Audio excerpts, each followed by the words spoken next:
அஸ்ஸலாமு அலைக்கும் வரஹ்மத்துல்லாஹி வபரகாத்துஹு.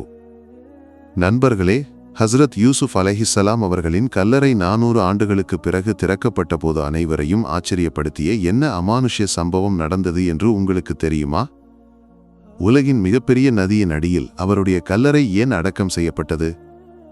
யூதர்கள் ஏன் இன்றும் அந்த கல்லறையை கண்டுபிடிக்க முயற்சிக்கிறார்கள்? இன்றைய இந்த வீடியோ உங்களுக்கு மிகவும் முக்கியமானது. இதை இறுதி வரை நிச்சயமாக பாருங்கள்.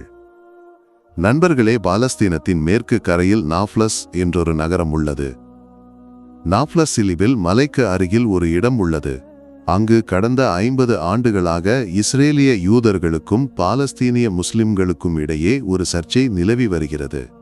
யூதர்களின் வாதப்படி மக்காம் யூசுப் என்று அழைக்கப்படும் அந்த இடத்தில்தான் ஹஸ்ரத் யூசுப் நபியின் கல்லறை உள்ளது. ஆனால் முஸ்லிம்கள் அங்கு யூசுப் நபியின் கல்லறை இல்லை என்று கூறுகிறார்கள்.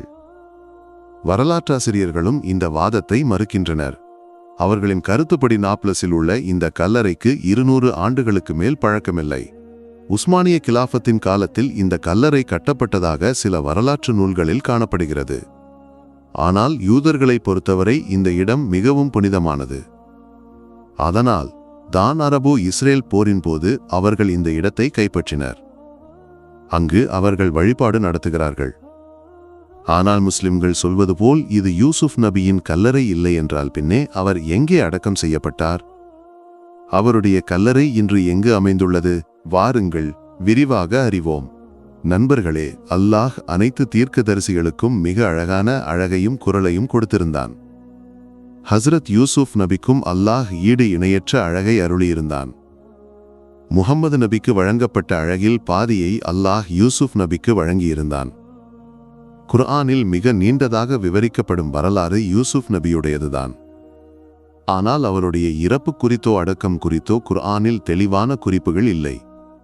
ஆனால் யூசுப் நபியின் கல்லறை நைல் நதியில் அடக்கம் செய்யப்பட்டதாக சில அறிவிப்புகளில் காணப்படுகிறது. யூசுப் நபியின் கல்லறை இப்போதும் நைல் நதியில்தான் உள்ளதா அல்லது பூமியில் வேறு ஏதேனும் இரகசியமான இடத்தில் உள்ளதா? இவை அனைத்தையும் நீங்கள் இந்த வீடியோவில் தொடர்ந்து அறிந்து கொள்வீர்கள். சிறுவயதில் சகோதரர்கள் பொறாமையால் அவரை கிணற்றில் தள்ளியதும் பின்னர் எகிப்தின் சந்தையில் அடிமையாக விற்கப்பட்டதும் அஜீஸ் மிஸ்ரின் மனைவி அவரை சிறையிலிட்டதும் எல்லாம் நமக்கு தெரியும். ஆனால் இந்த சோதனைகளையெல்லாம் கடந்து ஒருநாள் அவர் எகிப்தின் மிகவும் சக்தி வாய்ந்த மற்றும் உயர்ந்த ஆட்சியாளரானார். அவருடைய நற்குணமும் அருளும் காரணமாக அனைவரும் அவரை மிகவும் நேசித்தனர். யூசுப் நபியின் தந்தை யக்கூப் நபி பாட்டனார் இஸ்ஹாக் நபி அவருடைய பாட்டனார் இப்ராஹிம் நபி ஆவார்கள். அவர் எகிப்தின் ஆட்சியாளராக இருந்தபோது உலகம் முழுவதும் கடுமையான பஞ்சம் ஏற்பட்டது. எல்லா இடங்களிலும் பஞ்சம் பரவியது. தானிய கிடங்குகள் எல்லாம் காலியாகின.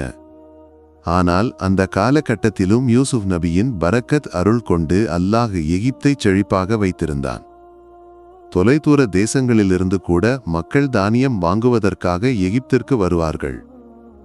ஆகையால் எகிப்தின் மக்கள் யூசுப் நபியை தங்கள் நாட்டிற்கு கிடைத்த இறைவனின் அருளாக கருதினர். அவருடைய இறப்பிற்கு பிறகு அவரை எங்கு அடக்கம் செய்ய வேண்டும் என்பதில் மக்களுக்கு இடையே பெரிய சர்ச்சை ஏற்பட்டது. ஒவ்வொரு கோத்திரத்தாரும் அவருடைய கல்லறையின் புனிதம் தங்கள் பகுதிக்கு கிடைக்க வேண்டும் என்பதற்காக அங்கே அடக்கம் செய்ய வேண்டும் என்று வற்புறுத்தினர். இறுதியில் அவரை நைல் நதியின் அடியில் அடக்கம் செய்ய அனைவரும் ஒப்புக்கொண்டனர். நதியின் நீர் அவருடைய கல்லறையை தொட்டுச் செல்லும் போது அந்த நீரின் வழியாக எகிப்தின் எல்லா மக்களுக்கும் அருள் கிடைக்கும் என்பது அவர்களுடைய நம்பிக்கையாக இருந்தது. அதன்படி அழகான ஒரு மார்பிள் பெட்டியில் அவருடைய உடல் நைல் நதியில் அடக்கம் செய்யப்பட்டது. அவ்வாறு 400 ஆண்டுகள் கடந்துவிட்டன. பனி இஸ்ராயில் சமூகம் ஃபிரௌனின் அடிமைகளாக வாழ்ந்த காலம். மூசா நபியின் தலைமையில் அவர்கள் எகிப்திலிருந்து தப்பிச் செல்ல முடிவு செய்தனர். ஆனால் தப்பிச் செல்லும் வழியில் அவர்கள் வழிதவறு நைல் நதிக்கரையில் அலையத் தொடங்கினர். சரியான வழியை கண்டுபிடிக்க அவர்களால் முடியவில்லை. அப்போது பனி இஸ்ராயிலில் உள்ள அறிஞர்கள் சொன்னார்கள், யூசுப் நபி தனது இறுதி நாட்களில் ஒரு உயில் செய்திருந்தார். எகிப்திலிருந்து செல்லும்போது அவருடைய கல்லறையையும் உடன் எடுத்துச் செல்ல வேண்டும் என்பதுதான் அது. மூசா நபி அவர்களிடம் கேட்டார், யூசுப் நபியின் கல்லறை எங்கே இருக்கிறது என்று உங்களில் யாருக்காவது தெரியுமா? அவர்களில் யாருக்கும் அது தெரியவில்லை. கூட்டத்தில் மிகவும் வயதான ஒரு பெண்ணுக்கு மட்டுமே அந்த கல்லறை பற்றி தெரிந்திருந்தது. மூசா நபி அந்த பெண்ணிடம் கல்லறையை காட்டும்படி கேட்டுக்கொண்டார். அப்போது அந்த பெண் சொன்னாள், நான் சும்மா அந்த இடத்தை காட்ட மாட்டேன். நீங்கள் எனக்கு ஒரு வாக்குறுதி தர வேண்டும். அப்படியானால் மட்டுமே நான் அந்த பேழை எங்கே இருக்கிறது என்று சொல்வேன். மூசா நபி கேட்டார், என்ன அந்த வாக்குறுதி? அந்த பெண் சொன்னாள், சொர்க்கத்தில் எனக்கு தங்களின் அண்டைவாசியாக ஆகும் வாய்ப்பை வழங்க வேண்டும். அப்போதே மூசா நபிக்கு அல்லாஹ்விடமிருந்து இறைச்செய்தி வந்தது.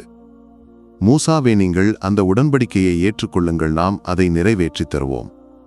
மூசா நபி அந்த வாக்குறுதியை ஏற்றுக்கொண்டார். அந்த பெண் அவரை ஒரு ஏரிக்கு அருகில் அழைத்துச் சென்றாள். அந்த ஏரியின் நீரின் நிறம் முற்றிலும் மாறியிருந்தது. அவர்கள் சொன்னார்கள், இந்த ஏரியின் நீரை முழுவதும் வற்றச் செய்யுங்கள். தண்ணீர் வற்றியதும் ஏரியின் அடிமட்டம் தெரிந்தது. அவர்கள் சொன்னார்கள், இங்கே தோண்டுங்கள். அங்கே தோண்டத் தொடங்கிய போது ஒரு கல்லறை காணப்பட்டது. அதில் ஒரு உடல் வைக்கப்பட்டிருந்தது.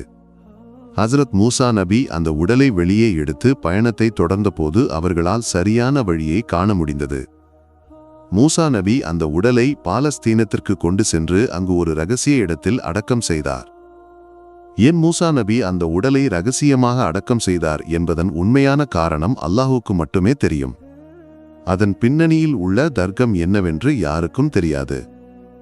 யூசுப் நபியின் கல்லறை இன்றும் ஒரு இரகசியமாக தொடர்கிறது.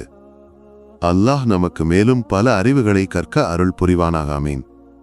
அஸ்ஸலாமு அலைக்கும் வரஹ்மத்துல்லாஹி வபரகாத்துஹு.